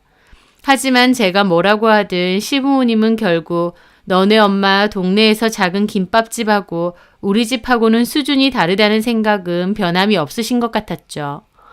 시부모님이 저희 엄마를 그토록 무시하시는데 왜 저는 참고 사냐고요. 그나마 저희 남편은 시부모님하고 다르게 착하고 저한테도 한결같이 잘하는 사람이거든요. 시부모님이랑 남편이 별반 다를 것 없었으면 우리 엄마 작작 좀 무시하라고 너네 부모는 뭘 그렇게 잘났느냐고 뒤집어 엎고 진작에 이 결혼 때려쳤을지도 모릅니다. 하지만 남편이 먼저 나서서 시부모님한테 그런 식으로 말하지 말라고 따지고 저한테도 늘 진심으로 사과합니다. 그리고 남편이 중간에서 잘 막아서 저도 시댁에 자주 가는 편도 아니었고 연락도 잘 안 하기도 했어요. 제가 껄끄러워하는 걸 아니까 남편이 그런 건 자기가 알아서 하겠다며 저는 신경 쓰지 말라고 잘 했거든요. 남편 나름대로는 중간 역할로 하기는 한 겁니다. 그러니까 저도 그나마 참고 산 거죠. 그런데도 시부모님은 만날 때마다 은근슬쩍 저한테 잘 그러셨습니다. 일부러 그러시는 건가 싶기도 했을 정도로요. 남편 말로는 자기 부모님이 엄청 고생하고 사시다가 좋은 기회로 주유소를 운영하게 되었고 그게 잘 되면서 좀 거들먹거리시는 걸로 성격이 바뀌셨다고 했습니다. 그러면서 우리 부모님도 천성이 나쁜 분들은 아닌데 뒤늦게 돈이 생기고 여유가 생기면서 좀 안 좋은 쪽으로 변하신 부분들이 있다며 저한테 늘 미안하다고 하더라고요. 그래도 남편이 늘 나서서 제 편을 들어주고 저한테 미안해 했기 때문에 저도 그냥 시부모님 성격이 그러신가 보다 하고 넘어가기도 했습니다. 그러던 어느 날 어머님이 저한테 전화해서 대뜸 너네 엄마한테 김밥 주문 좀 해달라 하시는 겁니다. 어머님은 취미로 장구를 배우시는데 장구 동아리 분들하고 공연하러 가서 드실 거라면서요. 동아리 분들이 10명 정도 되고 그거 사돈한테 해달라 하셨어요. 그런데 하시는 말씀이 다른 프랜차이즈 이런 데가 더 위생적이고 좋긴 한데 그래도 사돈이니 매출 좀 올려줘야겠다 싶어서 내가 얘기하는 거다. 근데 15줄 정도 해주셔야 되는데 감당은 되시겠니? 못하겠으면 괜히 나중에 딴소리 하지 마시고 미리 말해주고 라고 하시는 겁니다. 저희 엄마 평소에 단체 주문이 얼마나 많은데 겨우 15줄 해달라 하시면서 할 수 있네 마네 무시하고 생색은 있는 대로 내시는 겁니다. 저 너무 짜증나서 어머님, 엄마한테 여쭤보니 그날은 100줄 단체 주문 예약이 이미 있어서 안 되신다네요. 다른 곳에 주문하세요. 했습니다. 그랬더니 어머님이 저보고 왜 괜히 발끈하느냐며 뻥치는 거 아니냐 하시는 겁니다. 그런 작은 김밥 가게에서 무슨 100줄이냐고요. 진짜 짜증이 절로 나더라고요. 아주 저랑 저희 엄마를 무시하는 게 습관이 되신 분이셨어요. 어머님은 평소에도 저런 소리를 잘 하셨는데 가령 외식을 가게 되면요.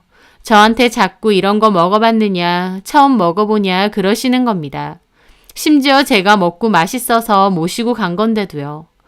제가 먼저 먹어보고 예약한 거라고 그런데 제가 이걸 처음 먹어봤겠냐고 말씀드리면 당신 아들 월급으로 제가 맛있는 거 먹고 다닌다며 어렵게 살더니 결혼하곤 호강했다 하십니다.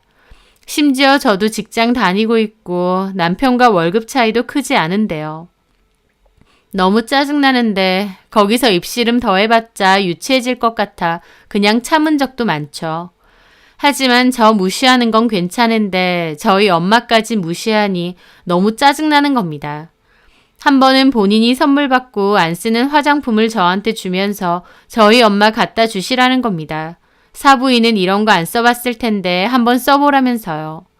그리고 김밥집에서 내내 김밥만 마신다고 관리도 잘 못하실 텐데 화장품이라도 좋은 거 써보라는 겁니다.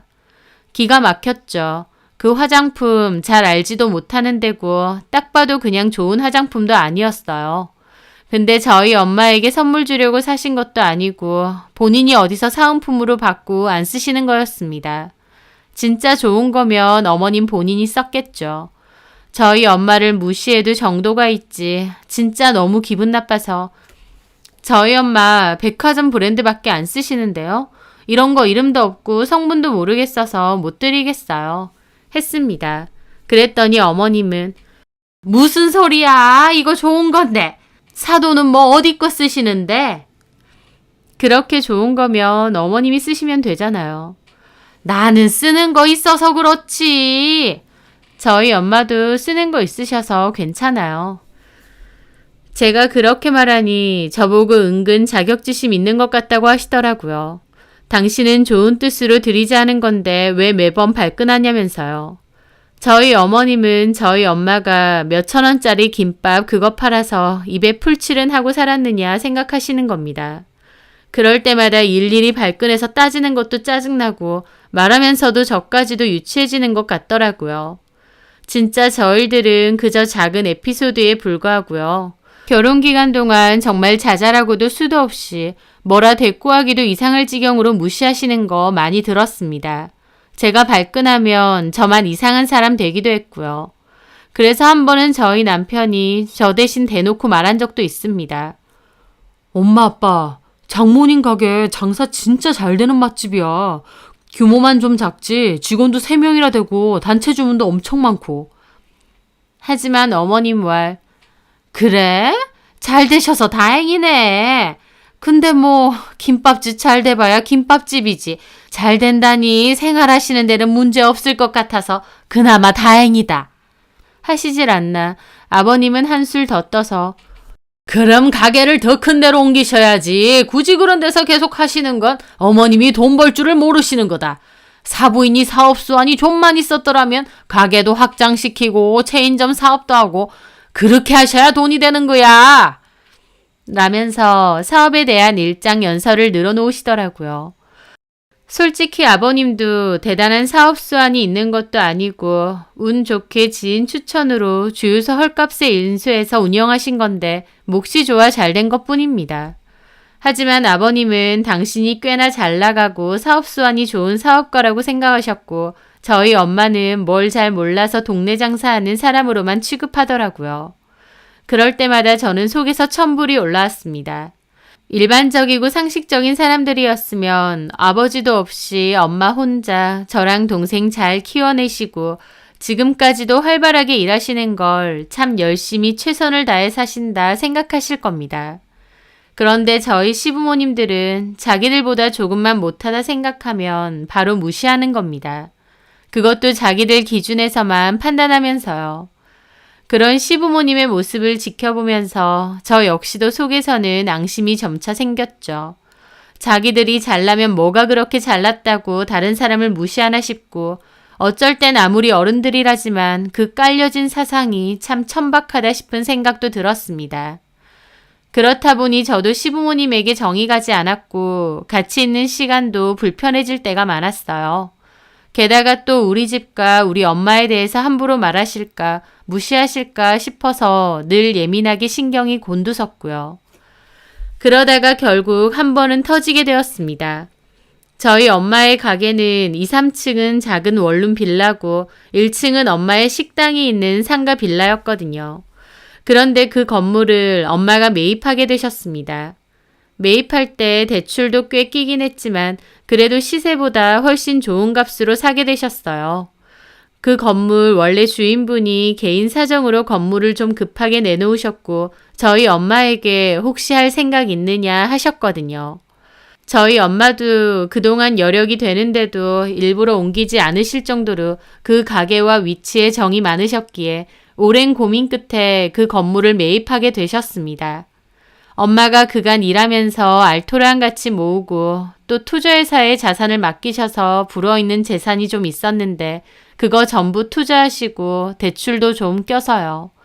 그 상가가 엄마 소유가 되던 날 저랑 제 남동생, 저희 남편까지 다 모여서 축하해드렸는데 엄마가 식사를 하시다 말고 눈물을 막 흘리시더라고요.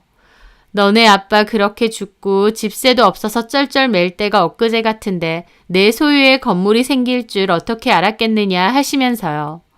저희 아빠 돌아가시고 그전까지 가정주부로만 사셨던 엄마는 앞날이 너무 막막했다고 하셨습니다. 마음 같아선 다 포기하고 싶을 정도로 돈도 없고 도움받을 곳도 없고 앞이 캄캄했는데 그래도 저와 제 동생을 보며 악착같이 살아서 내 새끼들 건사하자 마음 먹으셨대요. 그리고 정말 물불 안 가리고 일하셨고 김밥 가게 열었을 때도 저희한테는 말 안 하셨지만 눈물이 많이 났다고 하셨습니다. 남의 가게에서만 일했는데 드디어 내 가게가 생겼구나 하시면서요. 그래서 엄마는 그 가게에 그토록 정이 있으신 것 같아요. 그런데 이제 엄마 앞으로 상가 건물까지 생겼으니 엄마는 너무 고맙기만 하다고 내가 참 열심히 살아왔구나 인정받는 것 같아서 뿌듯하다고 펑펑 우시더라고요. 저도 동생도 엄마한테 너무 고생 많으셨다고 우리도 엄마한테 평생 고마운 마음으로 살겠다며 얼싸안고 다 같이 울었죠. 엄마는 이 건물이 내 거라니 밥 안 먹어도 배부르다는 소리를 잘하셨고 저도 남편도 엄마의 고생이 보상받는 것 같아 참 기뻤습니다. 그런데 남편이 그 얘기를 시부모님에게 전했어요. 시부모님이 자꾸 저희 엄마 무시하니 일부러 말을 전한 거였죠. 이제 장모님이 건물도 갖고 계시는데 자꾸 김밥 팔아서 풀칠이니 뭐니 그런 소리 하지 마시라고요. 엄마 아빠 장모님 이제 건물주예요. 건물주. 우리 장모님이지만 진짜 대단하신 것 같다니까요. 그러니까 앞으로 김밥 그거 팔아서 뭐 얼마나 되느냐 그런 소리 제발 좀 그만하세요. 하지만 남편의 말에 아버님은 코웃음을 치셨죠. 가게 위에 원룸 있는 낡아 빠진 그 건물을 사신 거냐? 네. 참 사돈도 보는 눈이 그렇게 없어. 그런 걸 뭐하러 사. 딱 봐도 사돈이 세상 물정 몰라 보이니까 그 전주인이 엎어씌우고 판 거구만. 아니 건물이 좋기를 하나 동네가 좋기를 하나 아무리 줘도 안 살 그런 걸 뭐가 좋다고 사셨어. 괜히 힘들게 김밥 팔아서 번 돈 날리기나 하시는 거지. 사기 전에 얘기라도 좀 하셨으면 내가 뜯어 말렸을 거다. 저 그 말에 진짜 목 뒤에서 혈압이 쫙 올라오는 겁니다. 진짜 저희 엄마와 저를 무시해도 정도가 있지 이건 진짜 아니다 싶은 거예요. 저희 엄마는 그 건물 사고 고생을 보상받은 것 같다고 펑펑 울기까지 하셨는데 잘 알지도 못하면서 저런 식으로 말하시는데 진짜 시부모님이고 뭐고 눈앞에 불꽃이 튀더라고요. 여태까지 저도 시부모님이고 어른이시라 참고 또 참았는데 도저히 못 참겠다 싶고요. 아버지, 진짜 왜 그러세요? 너는 왜 난리야? 너네 아버지가 틀린 말 했니? 우리도 가게 가봐서 알지만, 아니, 그런 건물을 뭐하러 사신다니? 내가 봐도 그 건물은 진짜 가치 없어 보이더라. 저도 그 순간 눈이 돌아서 따졌습니다. 어머님, 아버님, 저희 엄마도 다 필요하시고 생각 있으셔서 산 거예요. 그렇게 말하시는 거 저희 엄마 무시하시는 것 같아서 정말 기분 나쁩니다. 제가 작정하고 큰 소리로 따지니 아버님은 황당한 얼굴이셨죠. 뭐? 제 시부모한테 눈 동그랗게 뜨고 말하는 것 봐. 우리는 걱정돼서 하는 소리 아니야. 사돈이 쓸데없는 건물을 사신 것 같으니까. 내 말이 그 말이다. 사돈이 그 좁아 터진 김밥집에서 김밥만 말다 보니 세상 물정 모르는 것 같아서 걱정돼서 한 소린데 그걸 그렇게 받아들여? 제 욕하시는 건 참을 수 있는데요. 저희 엄마 무시하시는 건 이제는 못 참겠습니다. 저희 엄마가 뭐 어쨌다고 툭하면 저희 엄마 걸고 넘어지고 무시하시는 거예요? 저희 엄마가 어머님 아버님한테 돈이라도 빌렸어요? 그 건물 사는데 투자라도 하라셨냐고요. 도대체 이렇게 하시는 이유가 뭐예요? 아빠 먼저 돌아가시고 최선을 다해 이날 이때까지 살아오신 분이세요. 어머님 아버님한테 그렇게 무시당하고 조롱당해야 될 이유 하나도 없습니다. 제가 보기엔 세상 물정은 저희 엄마가 더 빠삭하신 것 같거든요. 저도 울분에 차서 외쳤습니다. 말할수록 엄마한테도 너무 미안하고 속에서 맺힌 한이 터지는 것 같았죠. 하지만 그러든가 말든가 어머님 아버님은 제가 따지고 대든다며 더 화를 내셨어요. 너 이게 뭐 하는 태도야? 너 기분 나쁘다고 시부모한테 이렇게 소리 질러도 돼? 우리가 뭔 소리를 했다고 이유난을 떠는데? 아주 며느리 무서워서 뭐 말을 못하겠다. 다 같은 가족이니까 염려돼서 하는 소리 갖고 저렇게 파들파들. 제가 오죽하면 이럴까요?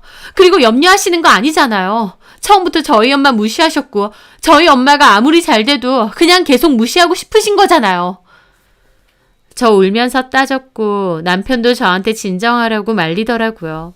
제가 너무 흥분해서 과호흡이 올 지경이었거든요.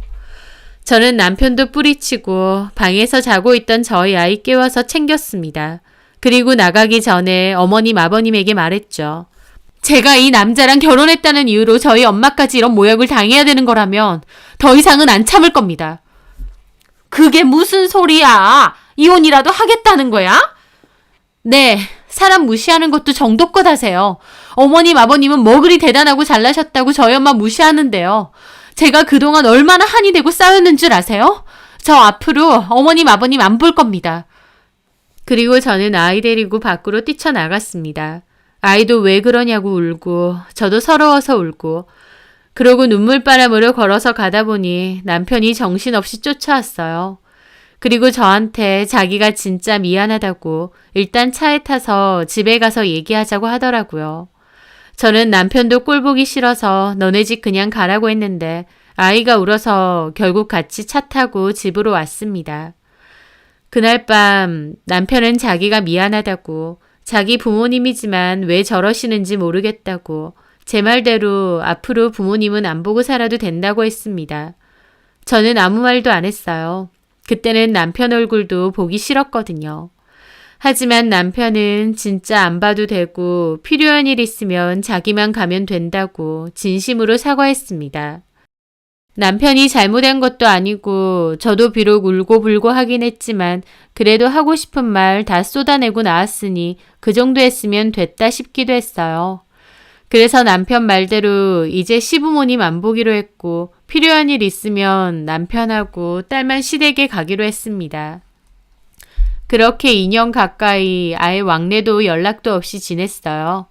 처음에는 제가 진짜 안 오니까 엄청 괘씸하게 여기시고 며느리가 상전이냐고 막 그러셨대요.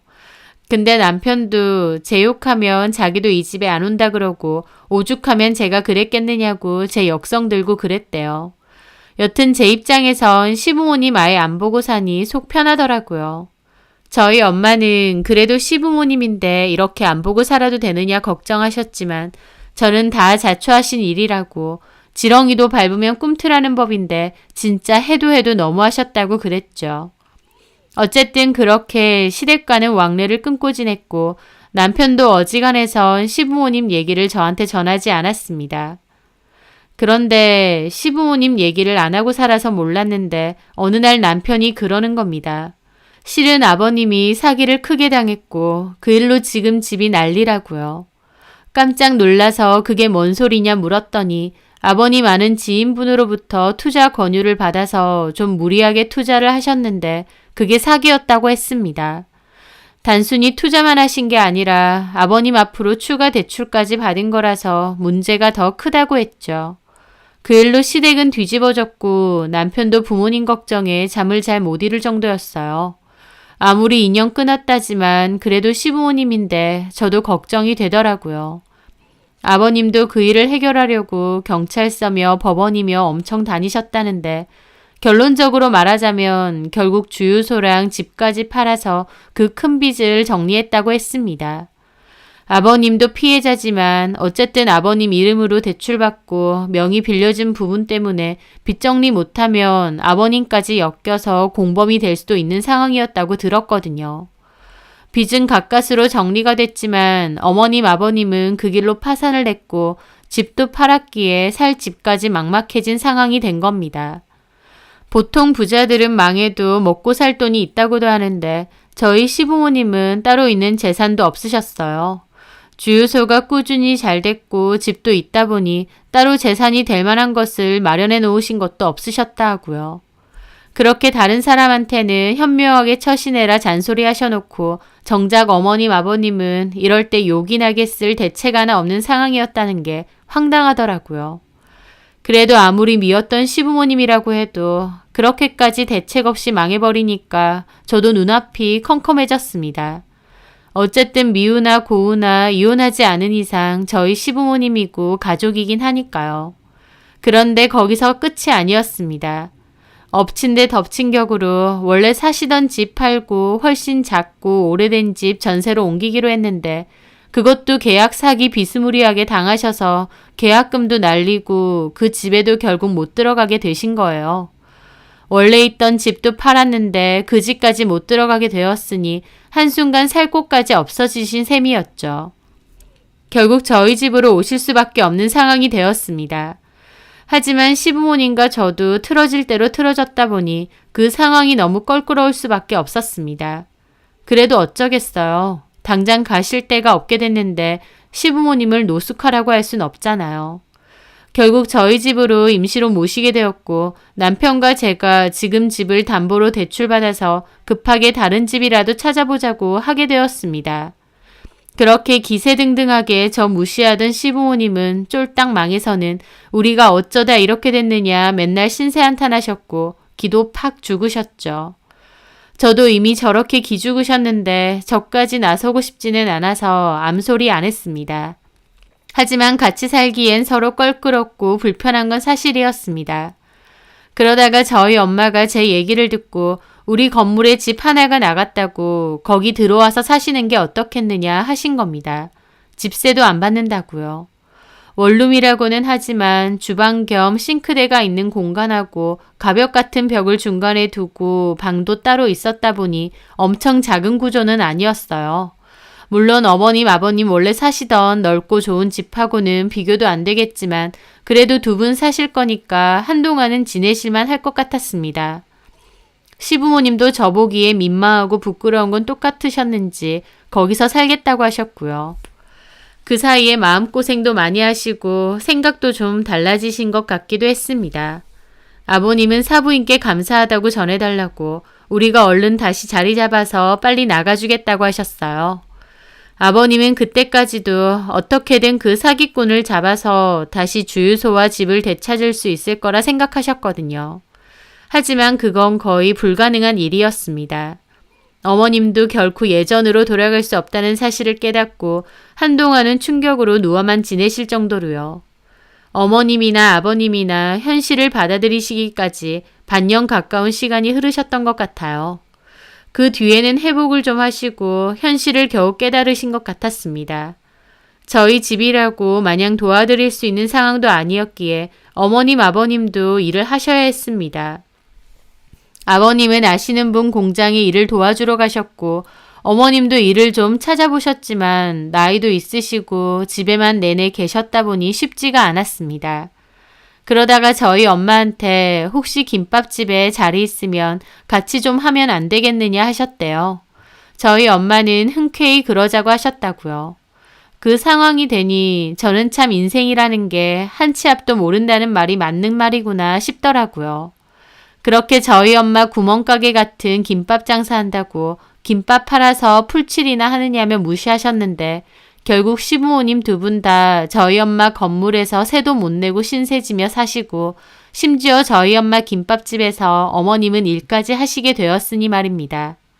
솔직한 말로 그렇게 거들먹거리시더니 쌤통이다 싶은 마음도 없지 않아 있었지만 저희 남편도 너무 마음고생이 심했고 시부모님도 주눅 들어 있으신 모습 보니 마음이 좋지만은 않더라고요. 저희 엄마 무시하고 잘난 척하지 않으셨더라면 시부모님이나 저나 이렇게 껄끄럽지도 않았을 텐데 이렇게 될 줄은 꿈에도 모르셨겠죠. 한참이 지난 뒤에야 저한테 그때 미안했다고 이렇게 사부인에게 빚지면서 살 줄은 꿈에도 몰랐다며 저나 사부인에게 진심으로 고맙고 미안하다고 하시더라고요. 그 말씀을 하시는 어머님 아버님의 모습이 너무 진심 같으셔서 그때 저도 마음에 남아있던 앙금이 다 풀어진 것 같습니다. 그래서 그 이후로는 조금씩 다시 왕래하면서 지내는데 예전과는 비교도 안 되게 사이도 많이 좋아졌어요. 어머님 아버님도 많이 달라지셨고요. 예전엔 정말 얼굴도 뵙기 싫을 정도로 얄밉고 싫었었는데 이제는 어머님 아버님의 상황이 좀 나아지셨으면 하는 마음이 더 큽니다. 잘 나가는 주유소 운영하면서 사장님, 사모님 소리 들으시던 우리 시부모님. 이제는 사돈네 건물에 있는 원룸에서 새도 없이 살면서 사돈네 가게에서 일하시며 살게 되었는데요. 어머님, 아버님도 그 일로 깨달으신 것도 많으신 것 같습니다. 그런 거 보면 내가 당장 잘났다고 남 무시해서도 안 되고 내가 남보다 못나 보인다고 기죽고 의기소침할 필요도 없는 것 같아요. 인생이라는 게 정말 어떻게 될지 모르는 거고 겸손하게 사람들에게 인심 잃지 않고 살아가야 나중에도 그 덕을 보는 게 아닌가 싶네요. 제 사연 들어주셔서 감사합니다.